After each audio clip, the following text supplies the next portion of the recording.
જય ભગવાન. જય ભગવાન મિત્રો, હું છું પ્રફુલ્લભાઈ પંડ્યા.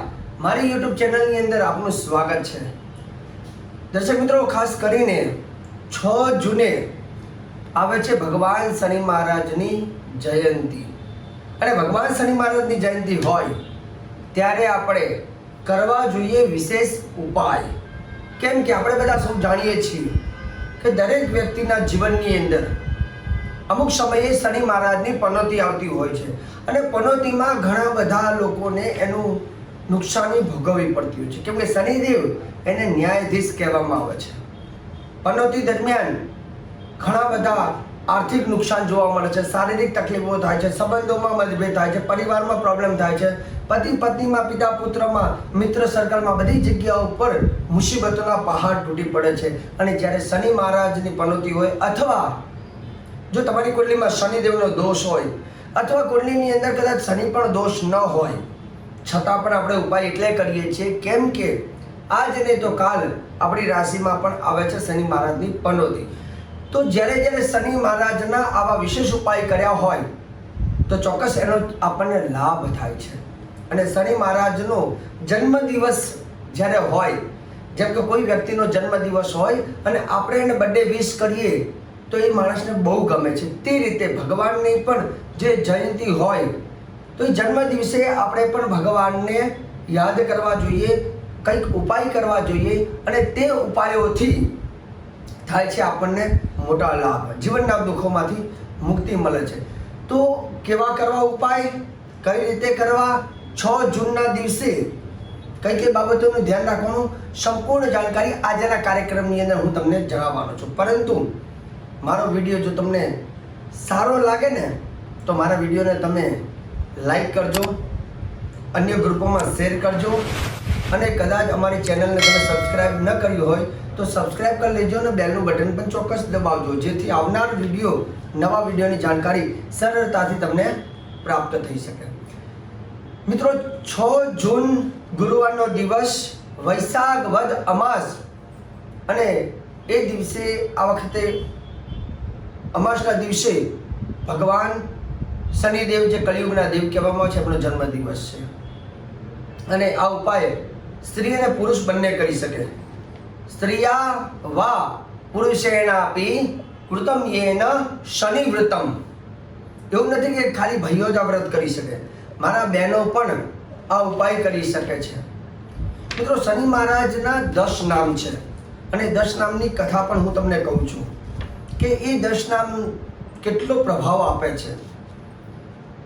એક વખત દશરથ રાજા, જે પોતે રાજ્યનું પાલન પોષણ બહુ સારી રીતે કરતા હતા અને અચાનક દુકાળ પડે છે. જ્યારે દુકાળ પડે, પ્રજા ત્રાહિમામ થાય, જલ અન્ન ધનથી જ્યારે વંચિત થાય ત્યારે એ પ્રજાનું દુઃખ જોઈ અને શનિ મહારાજ તે વખતે પ્રજાનું દુઃખ જોઈ અને દશરથ રાજા પોતે પોતાના ગુરુ એટલે વશિષ્ઠજી પાસે ગયા છે. વશિષ્ઠજીને પ્રશ્ન કર્યો છે. ત્યારે વશિષ્ઠ મુનિએ દશરથ રાજાને બધી વાત કરી કે શનિ મહારાજના પ્રકોપથી પ્રજામાં દુઃખ પડશે અને જ્યારે રોહિણી નક્ષત્રને ભેદે છે ત્યારે 12 મહિના સુધી આ બધી તકલીફ હોય છે.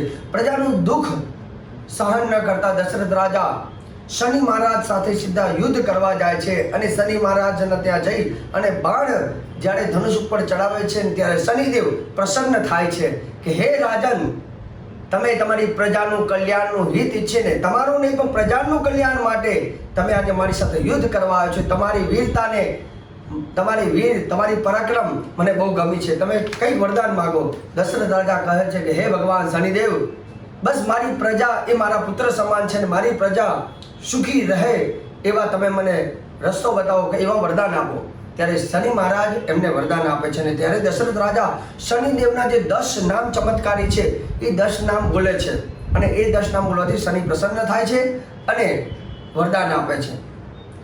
તો અહીંયા એવું કહેવાય છે કે શનિ મહારાજના વરદાનથી શું પ્રાપ્ત થાય? ઐશ્વર્ય, અતિશય ધન સંપત્તિ, જે ઘણા લોકો ધનિક બને છે તો એ શનિ મહારાજની કૃપા છે. સંતાન, સુખ, મોક્ષ, શરીરમાં રોગ હોય તો રોગ દૂર થાય, દુઃખ દૂર થાય, શનિ પીડામાંથી મુક્તિ. અને સાથે શનિદેવ કહે છે 7 જન્મ સુધી ઐશ્વર્ય પ્રદાન કરે છે એ શનિ મહારાજ. તો 6 જૂનના દિવસે આપણે શું કરવું જોઈએ? સરળ ઉપાય તમને કહીશ. 6 જૂનના દિવસે તમારે શક્ય હોય તો કોઈ શમીનું વૃક્ષ અથવા પીપળનું વૃક્ષની નીચે તમારે તેલનો દીવો કરવાનો, ભાગ્યમાં ચાંદલો કરવાનો, હાથમાં પાણી લઈ અને એ વૃક્ષની સામે સંકલ્પ કરવાનો કે હે ભગવાન શનિદેવ, મારા જીવનના દુઃખ દૂર થાય તે માટે હું તમારી પૂજા કરું છું. એ પીપળનું વૃક્ષ અથવા શમીના વૃક્ષની અંદર શનિદેવની પૂજા કરવાની. પ્રથમ ભગવાન ગણેશજીને નમસ્કાર કરવાના. ત્યાર પછી ગણેશજીને યાદ કર્યા બાદ એ વૃક્ષની અંદર તમારે પુષ્પ અર્પણ કરવાના, અક્ષત અર્પણ કરવાના, ચંદનના છાંટા પધરાવવાના, સરસ મજાનું ધૂપ કરવાનું, એક દીવો પ્રગટાવવાનો, તેલનો દીવો. પ્રસાદમાં કાળા તલની ચીકી અથવા દ્રાક્ષ એનો પ્રસાદ તમારે ત્યાં જમાડવાનો વૃક્ષમાં. એક નાગરવેલનું પાન ઉપર એક સોપારી મૂકવાની અને ત્યાં વૃક્ષની નીચે મૂકવાની. ત્યાર પછી શનિ ભગવાનની 7 પ્રદક્ષિણા કરવાની અને સૂતરનો દોરો લઈ અને તમારે 7 પ્રદક્ષિણા કરવાની. ત્યાર પછી ભગવાન શનિદેવના 10 નામ તમારે બોલવાના. પહેલું નામ શનિદેવનું, ઓમ કોણ સંસ્થાય નમઃ. બીજું નામ, ઓમ પિંગલાય નમઃ. ઓમ બભ્રુરૂપાય નમઃ. ચોથું નામ, ઓમ કૃષ્ણાય નમઃ. પાંચમું નામ, ઓમ રુદ્રદેહાય નમઃ. છઠ્ઠું નામ, ઓમ અંતકાય નમઃ. સાતમું નામ, ઓમ યમાય નમઃ. આઠમું નામ, ઓમ શૌરયે નમઃ. નવમું નામ, ઓમ મંદાય નમઃ. અને 10મું નામ, ઓમ શનૈશ્ચરાય નમઃ. આ 10 નામ તમારે બોલવાના છે. કદાચ 10 નામ તમને ખબર ન પડે તો અમારા મોબાઈલ ઉપર તમે ખાલી એક મેસેજ લખવાનો વોટ્સઅપમાં કે શાસ્ત્રીજી 10 નામ અમને મોકલાવો, તો અમે તમને 10 નામ પણ સરળતાથી લખીને મોકલાવીશું, જેથી તમે 6 જૂનના દિવસે પીપલ અથવા શમીના વૃક્ષ નીચે આ 10 નામ બોલશો તો એતાની રચનામને પ્રાતઃવૃત્તાય પર શનિશ્ચરા કૃતા પીડા ન કદાચિત ભવિષ્યતિ. જે 10 નામ બોલે છે એની પર શનિ મહારાજ બહુ પ્રસન્ન થાય છે. બીજા નંબરની વાત, 6 જૂનના દિવસે બીજા તમારે કયા ઉપાય કરવાના? 6 જૂનના દિવસે શક્ય હોય તો કાળી ગાયનું પૂજન કરવાનું એ દિવસે. અને કાળી ગાયનું પૂજન કરવાથી પણ શનિ મહારાજ પ્રસન્ન થાય છે. 7 બ્રાહ્મણોને એ દિવસે ભોજન કરાવવાથી, વસ્ત્રદાન કરવાથી શનિ મહારાજ પ્રસન્ન થાય છે. અને જો તમારે એ દિવસે શનિ ગાયત્રી મંત્રના જપ કરવા હોય તો રાત્રિના સમયે ઓછામાં ઓછી 21 માળા તમારે 11 અથવા 21 માળા આ મંત્રની કરજો, જે શનિ ગાયત્રી મંત્ર છે. ઓમ શનૈશ્ચરાય વિદ્મહે સૂર્યપુત્રાય ધીમહિ તન્નો મંદઃ પ્રચોદયાત. ઓમ શનૈશ્ચરાય વિદ્મહે સૂર્યપુત્રાય ધીમહિ તન્નો મંદઃ પ્રચોદયાત.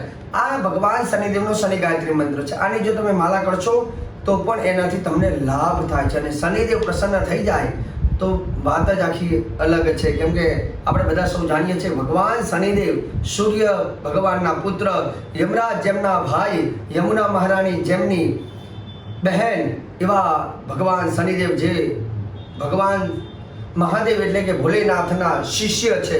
તો શનિ બહુ પ્રસન્ન પણ થાય છે. અને શનિ પ્રસન્ન થાય એટલે એની શુભ દ્રષ્ટિથી કલ્યાણ થાય છે. મિત્રો, 12 રાશિઓના જાતકોએ પણ કંઈક ઉપાય કરવા હોય તો આ રીતે આપ કરી શકો છો.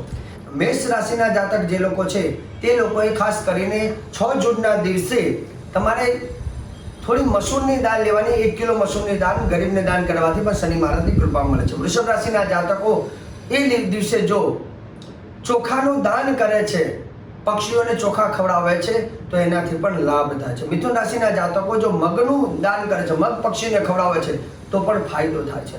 કર્ક રાશિના જાતકો એ દિવસે 1 કિલો ખાંડ લઈ અને વૃક્ષની અંદર પધરાવે છે અને કીડીઓને ખવડાવે છે તો એનાથી લાભ થાય છે.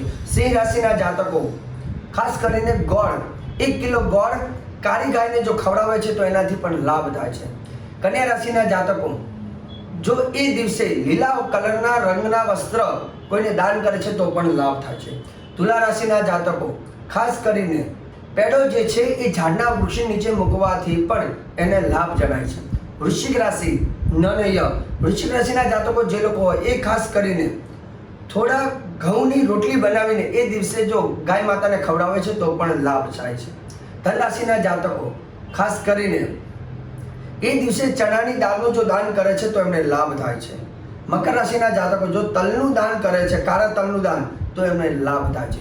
કુંભ રાશિના જાતકો જે ખજૂર 1 કિલો ખજૂર લાવી અને ખજૂર જો વૃક્ષ નીચે મૂકીને કીડીઓને ખવડાવે છે તો પણ લાભ થાય છે. આ દાન આપ ગરીબને કરી શકો છો, પશુ પક્ષીઓને ખવડાવી શકો છો. અને મીન રાશિ છેલ્લામાં છેલ્લી જે રાશિ છે એ લોકો કેળાનું દાન કરે છે, તો કેળાનું દાન કરવાથી પણ એ દિવસે એમને લાભ થાય છે. તો દરેક રાશિના જાતકો કંઈક સરસ મજાનો ઉપાય કરી શકો છો. અને બીજું વિશેષ જાણકારી આપણે કદાચ જોતી હોય, જન્માક્ષરને લઈને, ગ્રહોને લઈને તમારી કુંડલીનું વિશ્લેષણ કરાવવું હોય તો આપ અમારા કાર્યાલયનો સંપર્ક સાધી શકો છો. એપોઇન્ટમેન્ટ લઈને આપ મુલાકાત કરી શકો છો. અને અવારનવાર આવા વિડીયો સારા તમે અમારા જોતા રહેજો. વિડીયોને લાઈક, શેર અને સબસ્ક્રાઈબ કરતા રહેજો. મને આપી દો રજા. જય ભગવાન.